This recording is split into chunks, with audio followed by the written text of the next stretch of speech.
Hello everybody, welcome back to another V-Rising guide. So, today we are going to be talking about servants.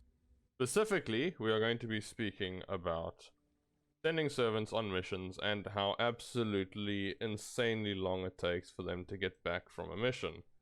As you can see, if I were to send this man on a mission, it would take 23 hours. You would get potentially 972 to 1188 copper and a bunch of other things.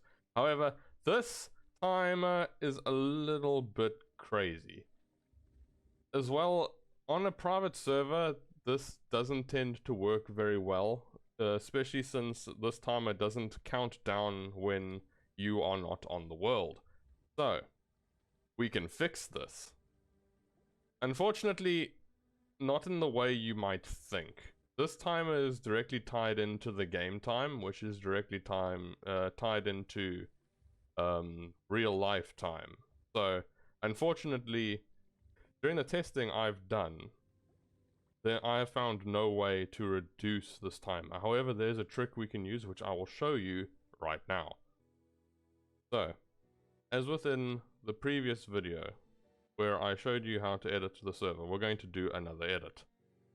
So what you want to do, before we do anything, you need to click continue, go into your world that you want to edit, load in, return to main menu, and then leave it as is. You want to do that because, as I explained before, it changes the save so that you can know which one you were previously in. As you can see, this one here, 602 1800 is now 1802. This is the one that I was previously in. So what you want to do, double click on this, and if you don't know where these files are, I went into detail of where they were in the previous video. However, I will click here. You can see it's in the app data local under Stunlock Studios, V-Rising, saves, V1, and then whichever server you're in. As well as we will also be needing this file as well. This one, then program files under Steam, Steam apps, common, V-Rising, V-Rising server data, streaming assets, settings, and then you want server game settings. So you want to open server game settings for both these files in both areas. So what we want to do, I've already added the setting in here. However, I'm going to go into it and just show you again where it is and what you need to do with it. So what you want is you want the Steam folder settings file. You want to press Control F and you want to search drop, and it'll bring up these two. The one you're searching for is drop table modifier missions. This is the one you want. Highlight this and paste it into your saves config file. Once that's done, you can close off the old one. Once again, paste it. It doesn't really matter where you paste it, just paste it off to line 8. That's where I do it. What you want to then do, you want to change this from 1 to 4. The maximum is 5. You can go to 5. It's completely preferential. And then hit save. So while this loads up, let me explain what it is exactly that setting does.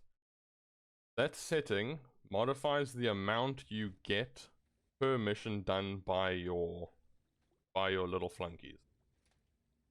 So we sit in this chair and we go to a mission.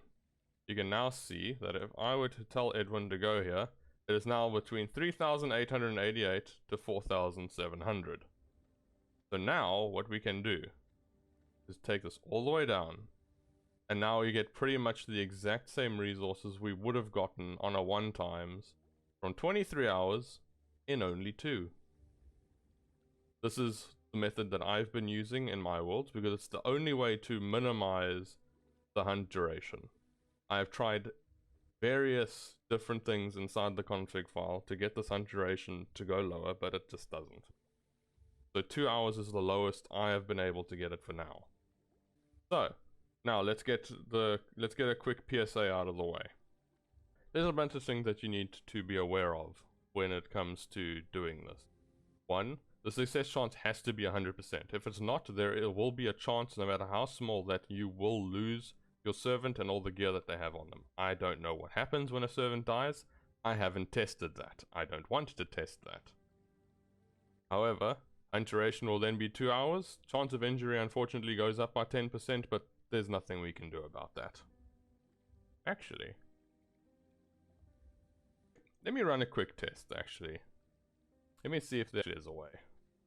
Alright, no, I just tested it. There is no way to lower the chance of injury. Unfortunately, the injury chance goes up by 10%, as I just said. We can't really change much about that. The success chance would just be 100%, and then you're golden. You can also look at the abilities they have, as opposed to the area that they're going to just give them that bit of an extra bump. However, you will have to gear up your servants to pretty much the same level you are. But once you do that, you have 100% chance. You can tell them to go and do the hunt, and in 2 hours, they'll come back and they'll give you all of the spoils that they had on them. I have done a few hunts, and I can show you exactly what they look like. Right to left. The first hunt I did was a 4 times. This is the resources that I got from it. Moving over to a 5 times. These are the resources that I got from it. This was all done on the Bandit Copper Mine. Change it back to a 4 times. I got this amount of resources from it. 4 times. 4 times. 5 times. 5 times. The loot difference isn't very high. The loot difference between a 4 and a 5 times is not very high. However, it does change. So as you can see, I've done some testing to see what the loot drops would look like. And as you can see, it's pretty much similar. Increasing it to 5 times, I wanted to see if more books would drop. However, it does not look like they do. But, that's all for today. If you liked the video, please feel free to leave a thumbs up. If you have any questions, leave it down in the comment section down below and I will help you as best I can. And subscribe if you feel that I deserve it. This has been Dread, and I'll see you all next time. Take care.